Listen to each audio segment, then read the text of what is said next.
तो चलिए एक नए वीडियो के साथ एक नए टॉपिक के साथ आज का क्लास का शुभारंभ करते हैं। क्योंकि आज का क्लास उन बच्चों के लिए नहीं है जो किसी बोर्ड की तैयारी करते हैं, क्योंकि हमारा जो क्लास होता है वो हर तरह के बच्चों के लिए होता है, चाहे आप यूपी से हो, बिहार से हो, मध्य प्रदेश से हो, किसी भी राज्य से हो, किसी भी क्लास से हो। क्योंकि हम इस वीडियो में सिर्फ और सिर्फ अंग्रेजी कैसे पढ़ें, यानी बच्चे कहते हैं ना कि हमको तो इंग्लिश पढ़ने नहीं आते, हमको अंग्रेजी पढ़ना सीखना है, तो उसके लिए हम यहाँ पर सिर्फ पढ़ाते हैं। तो किसी भी बोर्ड से हो, किसी से क्लास से हो, कहीं से भी हो, कोई फ़र्क नहीं पड़ता। अंग्रेजी यदि आप सीखना चाहते हो, पढ़ना लिखना बोलना, तो ये क्लास आप लोग के लिए बहुत ज़्यादा इम्पोर्टेंट होने वाले हैं। देखिए बच्चों, जब हम किसी भाषा को सीखना चाहते हैं तो सबसे पहले क्या होता है कि हमें उस भाषा में जो मात्राएं हैं उनको पढ़ना पड़ता है। हालांकि सबसे पहले तो हमको अक्षर पढ़ना पड़ता है। जैसे अगर अंग्रेजी पढ़ना है तो मैं तो ये कहूँगा ना कि आप ABCD पढ़ के आओ, तो ABCD तो सबको आता होगा। और बहुत बच्चे कहेंगे मात्रा पढ़ने की बात करते हो, तो मात्रा भी हम तो रट रखे हैं, बारह खड़ी की पूरी मात्रा ये आती है, और भी बहुत सारी चीज़ें आती हैं। तो देखो बच्चों, जो मात्राएं होती है ना अंग्रेजी में, वो दो प्रकार की आपको मात्राएं देखने को मिलेगी। पहली आपको 12 खड़ी की मात्रा आपको देखने को मिलेगी। 12 खड़ी की वो मात्रा जैसे आपने पढ़ा होगा बचपन में, या पढ़ते होंगे क का के, ख खा के, अच, ग का जी, इस तरह की जो मात्रा होती है। इसमें एक और मात्रा आता है, जैसे अ का ए हो गया, आ का डबल ए हो गया, इस तरह की ये जो मात्राएं होती हैं इनको हम 12 खड़ी की मात्रा कहते हैं। और इन मात्रा का प्रयोग हम तब करते हैं जब किसी का नाम अंग्रेजी में लिखना हो। जैसे आपका नाम कुछ होगा, उसको अंग्रेजी में लिखना हो, किसी और का नाम कुछ होगा, उसको अंग्रेजी में लिखना हो, तो इसके लिए इस मात्रा का प्रयोग करते हैं। लेकिन यदि हम अंग्रेजी पढ़ना चाहते हैं तो ये मात्रा हमारे किसी काम की नहीं आती है। तो अब सवाल है भाई, जब ये मात्रा किसी काम की नहीं आती है तो फिर अंग्रेजी कैसे पढ़ें? आपको बताया गया होगा बचपन में, या आपने पढ़ा हुआ है कि अंग्रेजी में 26 अल्फ़ाबेट होते हैं।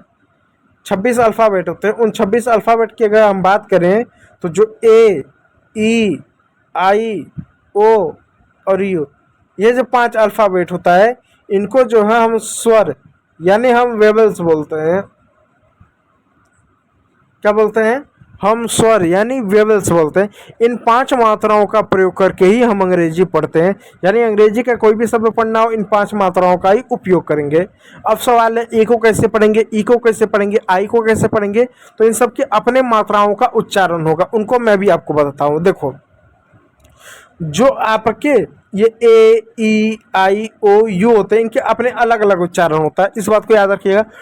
उनके उच्चारण को आज के इस वीडियो में पढ़ेंगे। लेकिन उससे पहले एक बात और बता दो। देखो, ये जो मात्राएं होती हैं वो सिंगल मात्रा के साथ साथ डबल मात्राएं भी होती हैं। जैसे अगर मैं लिखूं कार, अगर मैं लिखूं बाल, अगर मैं लिखूं कम, तो आप देखो यहाँ पर जितने भी शब्द हैं सभी शब्दों पर एक ही मात्रा है। जैसे सी पर एक मात्रा है, बी पर एक मात्रा है और सी पर एक मात्रा है। तो यानी एक लेटर पर सिर्फ एक मात्रा है। तो ज़रूरी नहीं है कि अंग्रेजी में सिर्फ एक मात्रा ही हो, मात्राओं का पेयर भी हो सकता है। जैसे ए यू हो गया, ओ ए हो गया, ए आई हो गया, ई यू हो गया। ठीक है, इस तरीके की मात्राओं का क्या आपको टोटल 51 पेयर दिखने को मिलेगा, 51 जोड़ा आपको देखने को मिलेगा, जिनके अपने अपने अलग उच्चारण है। तो सिंगल भी होता है, जोड़ा भी होता है। तो चलो पढ़ना स्टार्ट करते हैं। देखो, नियम क्या है? नियम नंबर 4। नंबर 4 क्यों? क्योंकि हमारा पार्ट 2, इसलिए नियम नंबर 4।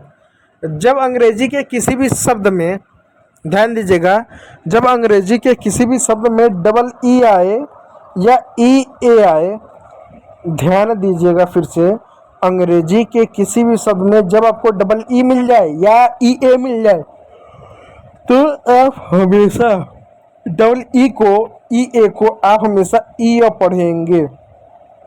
क्या पढ़ेंगे? ई पढ़ेंगे। ई की मात्रा प्लस य पढ़ेंगे। ई में कौन सा ई होगा? बड़ी ई होगा, प्लस अ पढ़ेंगे। कैसे पढ़ेंगे चलिए मैं आपको बताता हूँ।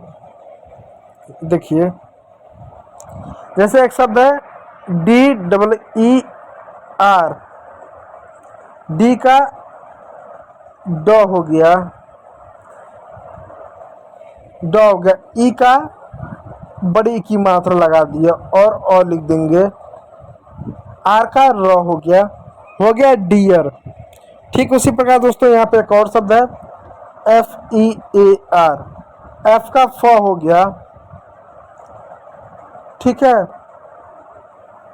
और ई ए का ई हो गया प्लस अ हो गया, आर का र हो गया फियर। ठीक है दोस्तों, ठीक है, फियर हो गया। उसी प्रकार B E A R, B का ब हो गया, ई का ई की मात्रा हो गया, ए का यहाँ पर अ हो गया, आर का र हो गया बियर।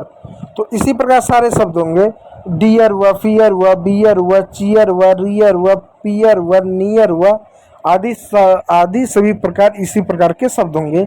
इस बात को याद रखिएगा। चलिए नियम नंबर 5 को पढ़ते हैं। नियम नंबर 5 क्या कहता है, जब किसी वर्ड में ई के बाद आ रहा है तो ई को अ पढ़ते हैं।